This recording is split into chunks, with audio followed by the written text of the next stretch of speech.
Think about it. You can look at any business, and if you want to know what shifts a business, what shifts your life, there's one force: decision-making. Decision-making is the force that shapes destiny, personal, corporate, business destiny. How many of you can think of the decisions that you made years ago, 1 or 2 decisions, 5, 10, 15 years ago, that decision, you may not have realized it at the time, but that decision was one of the most important decisions of your life. If you'd made a different decision there, you've gone a different direction, your life would be completely different today. Who can relate to this in your life? Say aye. The secret then is getting darn good at making more effective decisions. Now, by the way, are we always going to make the right decision, yes or no? Absolutely not, no way in a million years. But most people don't have the guts to make the tough decisions because they want to make the right decision, so they make no decision. And that's a decision. Isn't it true? And what happens is the world takes them over. So decision-making is the power. Now, there's 3 decisions you're making every moment of your life and of your business. And you're making it right now in this room. And if you're watching here on film especially, you might make some decisions because you're not in the environment that's different. But the first decision you're making every moment of your life that affects your life and business is, what are you going to focus on? Because whatever you focus on, you're going to feel. So as a business owner, every employee you have each day comes in and they make decisions about what to focus on. Some people focus on their own needs, some people focus on the customer's needs. Is that going to change the quality of what your business does? How it does, yes or no? A little or completely? Completely.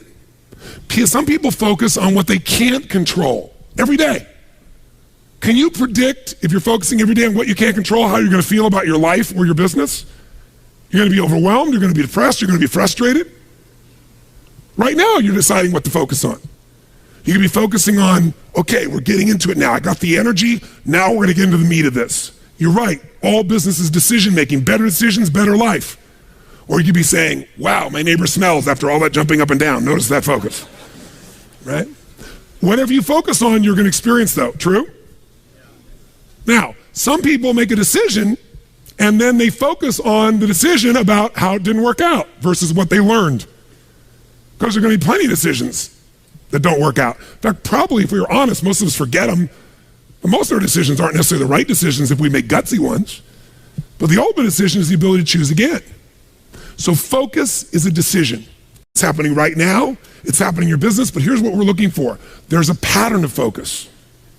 At some stages in business, as you're going to learn today, the focus of the entrepreneur in the business is increasing sales.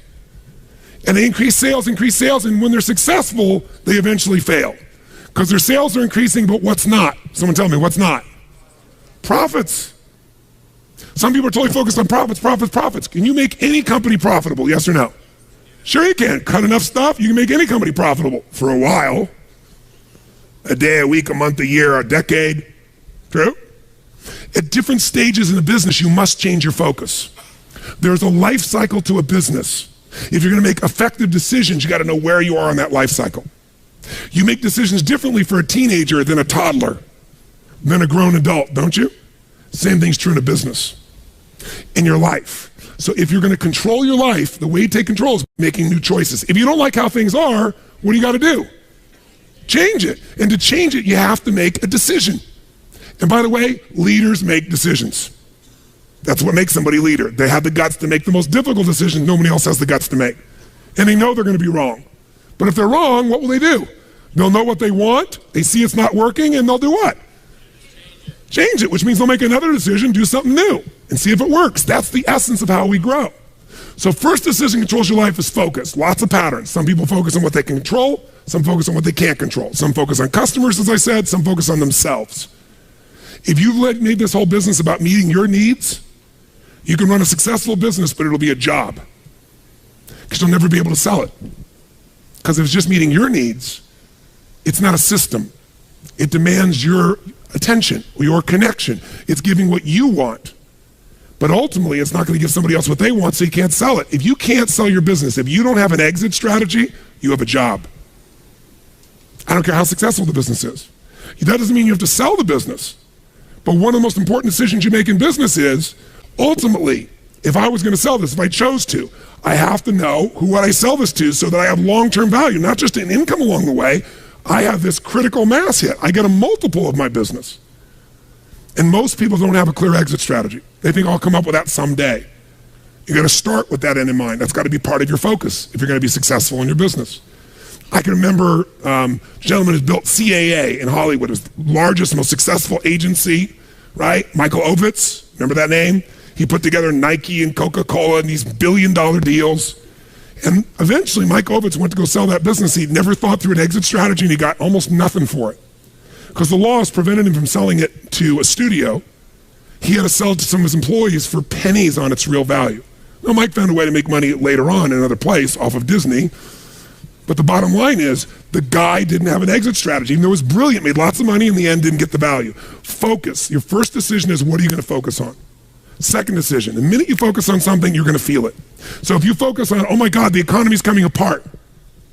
My industry's, people are not buying my product or service. They're shutting it down. Consumers are not spending the money. Is that going to affect your state? Yes or no? Now, should you lie to yourself and just pretend there aren't challenges? No. But you're going to have to focus instead on, what am I going to do? What's the need that's still there? In any marketplace, there's always still people buying. I've seen it throughout the years. Even in some simple little business, let's say you're a realtor. You have your own little real estate office, or you kind of your own salesperson. You got a couple people that work with you that help you leverage yourself. Something that simple. I remember years ago, I met a woman named Marty Rodriguez. She's from the town I grew up in. She came to one of my seminars, and then she would be sitting in the front row, and in a year, I may have done 25 seminars. She was probably at 10 of them, same seminar, in the front row. This is a woman who was the #1 real estate agent for Century 21 in the free world. 9 out of 11 years. I watched her in good times make money, in the worst times make money. A few years ago, she sold more real estate in the city she's from than the entire multiple listing service of other agents combined. One person. Now she built it into a business. She's got a whole team that runs it, but it's still her. She built the brand. How does she do well when it's going horrible? She says, I love when the economy gets terrible because it gets rid of all those flaky realtors. All those flaky mortgage brokers. There's so many of them. They got in the business, was going up, and they all got successful because they were on a trend. When the trend crashed, they all left me all the business. She loves these times. But the reason is her focus is different. Does that make sense? Completely different focus. So, when you're focusing, you got to decide what I'm going to focus on. But as soon as you focus on something, even if it's not true, you're going to feel it. So if you think someone tells you, someone screwed you over, they took advantage of you, and you're like, what? And you're all upset, and you picture it in your mind, and now you're angry.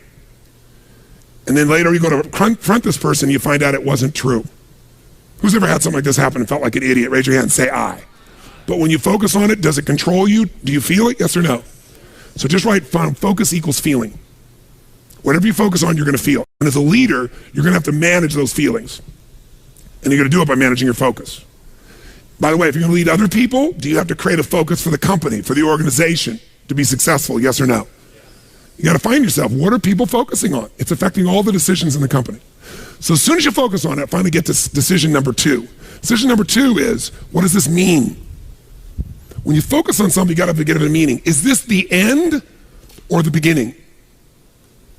If you think this is the end of your business, the end of opportunity, the end of our economy, are you going to feel differently and act differently than if you think it's the beginning? Yes or no? See, the difference between Joe Kennedy with $4 million in 1929 and Joe Kennedy with $180+ million in 1932, that big a jump, different focus, different meaning. When everybody else said it was the end and they were focusing on how to survive, he was focusing on how to take market share, he was focusing on what the opportunities were. The meaning for him was, is this the greatest opportunity of my lifetime? There'll never be another time like this. And he made enough money in that time that took care of all his heirs after that for decades to come. All because he had a different focus and a different meaning. Listen, if you're in an intimate relationship and you think it's the end of that relationship, are you going to treat that person the same way as if you think it's the beginning? Yes or no? No. Somebody's laughing over here. They know. No way. But you know what? In the beginning of a relationship, what will you do for somebody you love? What will you do for them? Come on, what? What? If they say, would you take out the trash? What do you say? I'll take out the trash, of course. What else would you like me to do? Isn't it true? After 3 or 4 years, they say, or 5 or 7, they go, will you take out the trash? Person goes, what do I look like, your janitor? And they go, I don't know what it is. We don't seem to have the same attraction. I don't know what happened. Here's what I tell people. Treat people at the end of the relationship like it's the beginning and there won't be an end. And that's not just your intimate relationship. What if your customers, what if you fell in love with your customers, with your clients, more than your product, more than your company? If your entire life was about meeting their needs, if you would do what for your customers and clients, you would do what? If you love your customers and clients, you do anything, guess what? They're gonna love you. But most people love their customers and clients as long as they buy from them, do what they want, respond to them. And when they don't, they go, that's the end. You want clients for life, not just customers? Fall in love with them. It's a different focus, isn't it? It's a different meaning. And that creates a different life because you make decisions differently from that place. There's another meaning. You know, is this punishment in my business? Am I being punished by God? Or am I being challenged? Or is this actually a gift what I'm facing right now? Whatever meaning you give controls what you feel. And what you feel controls the third decision. What are you going to do? Right? The minute you give it a meaning, you get a feeling. When you get a feeling, you're going to do something. You're going to take action. You're going to pull back. A whole economy is driven by this. People start focusing on, oh my God, maybe this is going to go on forever. Maybe I'm not going to get what I need. This might be the end of the way things are. I better pull in my reins. I better not spend this money. I better not take any action. And it becomes a self-fulfilling prophecy. How many know what I'm talking about here? So decision making is your power. You want to change your business? Think about whatever's changed your business in the past. I guarantee what's changed your business is some decisions you made. You made some decisions that shifted your business in a radical way. Changed things in a way that shifted the game for you. Decisions about people, decisions about products, decisions about marketing or promotion, decisions about locations, decisions about what you're going to offer, your offerings, decisions. You want to change your whole business, you can do it next few days just with some new decisions, but you're going to get stimulated, all kinds of decisions to look at. You got to decide which ones will make the biggest difference. Today, again, is going to help you understand where those decisions need to be focused based on where you are in the life cycle of your business and where you are in your personal life cycle. By the way, do you make decisions differently?